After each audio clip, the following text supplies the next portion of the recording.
So you had a case here, for example, where there were 11 rides that were not open at 10 o'clock when the fair opened today because they weren't satisfied with the inspection.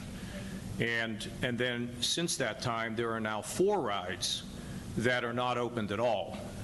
One of them may not be open, the other 3 we'll see. But, you know, you don't want to hurry this process. And so as I talked to him and understood the repeated efforts to try to determine this, then they have the paperwork, because that was my question. Okay, you say you did it. I want to know. I want to see it. Did you do it?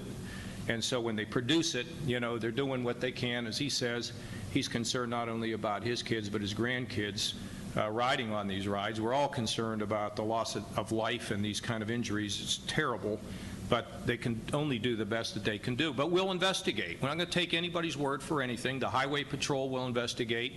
The Department of Agriculture will investigate. It will be fully transparent for everyone to understand. You mentioned that this ride went through several processes of investigating it prior to people getting on. You said it was structurally sound. So then, how can you guarantee with all of the inspections that something like this won't happen again if it passed all of the necessary testing? There's no guarantee. Obviously, mechanical or structural damage could be done where you can't see it.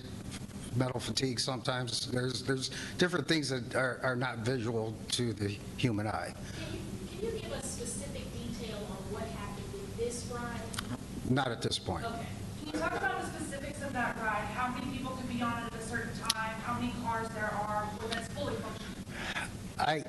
I'd be speculating now, but there's 4 seats per gondola, if you will. So you have 3 separate sweeps with 4 gondolas, with 3 gondolas on it, I believe.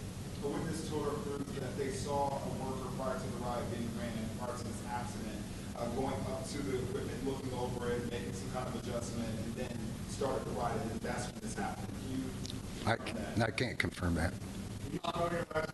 It's V as in Victor, A-R-T-O-R-E-L-L-A.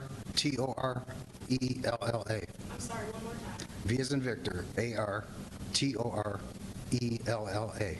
When was it effective that the rides were closed?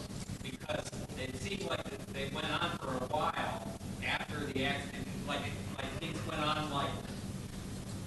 Yeah, basically what happened is I got a call from our Chief of Staff, Beth Hansen.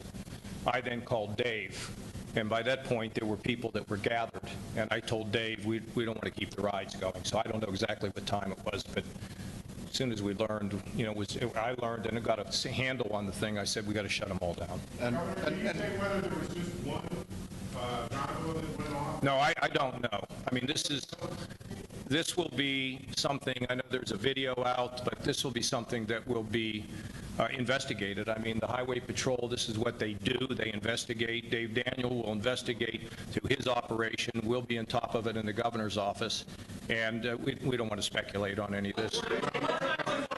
What time did the ride shut down?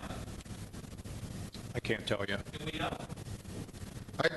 I can't tell you the exact time. After I spoke to the governor, we sent word out to our staff, and they began shutting the rides down. It takes a while to unload. I think that many people saw the Sky Ride continuing to operate. We were trying to offload people as quickly as we possibly could and get them shut down as quickly as we possibly could.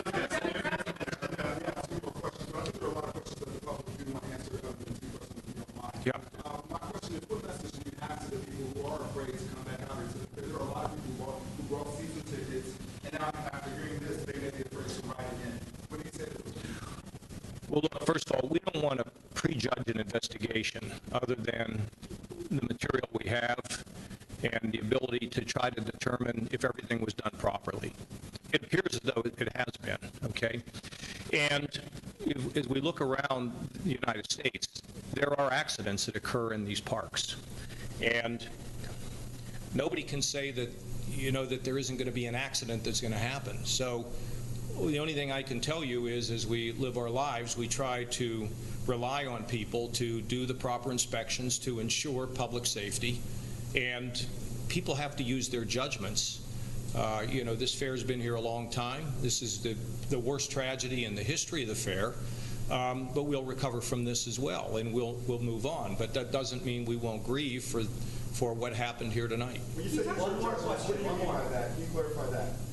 Well, no, people just need to decide how they feel. I'm going to be here at the fair tomorrow. Can you talk about the demographic of those injured? How many were children? How many adults? I don't have all that detail yet, and I don't think that's been released yet. They're trying to determine who everybody is and who the family members are. Do you have age ranges? Do you know if they're teens? We'll get you the information as quickly as we can get it to you. I don't want to... Can you tell me what day the Okay. ride was inspected, given the all clear, and was it inspected prior to the fair opening today? Yes, this ride was inspected at a couple of different stages, and it was signed off today. Thank you. Thank you.